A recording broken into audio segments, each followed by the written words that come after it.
नारायण नारायण। अध्याय 10, श्लोक संख्या 41 और 42। श्लोक संख्या 41। यद् यद् विभूतिमत्सत्त्वं श्रीमदूर्जितमेव वा तत्तदेवावगच्छत्वं मम तेजोंशसंभवम्। अर्थ: जो भी ऐश्वर्य युक्त, शोभा युक्त और बल युक्त प्राणी तथा पदार्थ है, उसको तुम मेरे ही तेज, योग अर्थात सामर्थ्य के अंश से उत्पन्न हुआ समझो।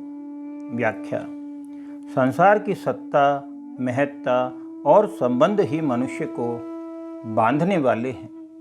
इसलिए पहले कही गई विभूतियों के सिवाय भी साधक को स्वतः जिस में व्यक्तिगत आकर्षण दिखता हो, वहाँ वह भगवान की ही विशेषता देखे।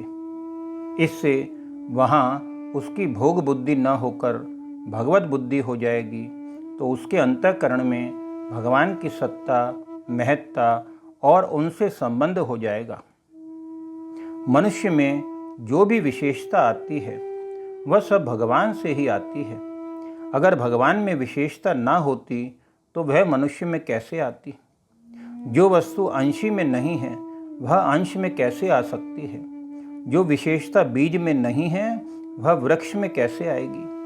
उन्हीं भगवान की कवित्व शक्ति कवि में आती है, उन्हीं की वक्तृत्व शक्ति वक्ता में आती है, उन्हीं की लेखन शक्ति लेखक में आती है, उन्हीं की दातृत्व शक्ति दाता में आती है।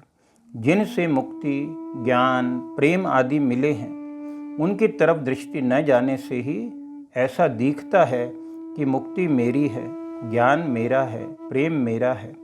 यह तो देने वाले भगवान की विशेषता है कि सब कुछ देकर भी वे अपने को प्रकट नहीं करते, जिससे लेने वाले को वह वस्तु अपनी ही मालूम देती है। मनुष्य से यह बड़ी भूल होती है कि वह मिली हुई वस्तु को तो अपनी मान लेता है, पर जहाँ से वह मिली है उसको अपना नहीं मानता।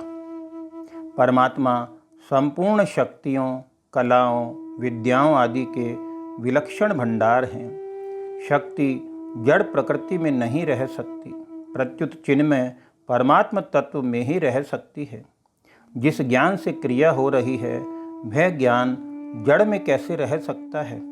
अगर ऐसा माने कि सब शक्तियाँ प्रकृति में ही हैं, तो भी यह मानना पड़ेगा कि उन शक्तियों के प्राकट्य और उपयोग, सृष्टि रचना आदि करने की योग्यता प्रकृति में नहीं है। जैसे कंप्यूटर जड़ होते हुए भी अनेक चमत्कारिक कार्य करता है, परंतु चेतन मनुष्य के द्वारा निर्मित, शिक्षित तथा संचालित हुए बिना वह कार्य नहीं कर सकता। कंप्यूटर स्वतः सिद्ध नहीं है, प्रत्युत कृत्रिम बनाया हुआ है, परंतु परमात्मा स्वतः सिद्ध हैं। श्लोक संख्या 42। अथवा बहुनैतेन किं ज्ञातेन तवार्जुन विष्टव्याहमिदं कृष्ण मे कांशेन स्थितो जगत्।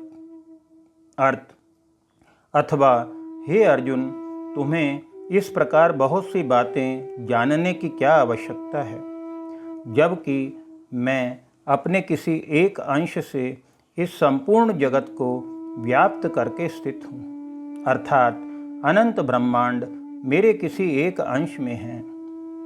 व्याख्या: भगवान अपनी तरफ दृष्टि कराते हैं कि अनंत ब्रह्मांडों में सब कुछ मैं ही तो हूँ।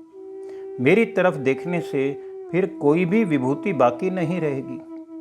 जब संपूर्ण विभूतियों का आधार, आश्रय, प्रकाशक, बीज, मूल कारण मैं तेरे सामने बैठा हूँ, तो फिर विभूतियों का चिंतन करने की क्या जरूरत? ओम तत्सदिति श्रीमद्भगवद्गीतासु उपनिषत्सु ब्रह्म विद्यायां योग शास्त्रे श्री कृष्णार्जुन संवादे विभूति योगो नाम 10मोऽध्यायः। हे नाथ, हे मेरे नाथ, मैं आपको भूलूं नहीं। नारायण नारायण।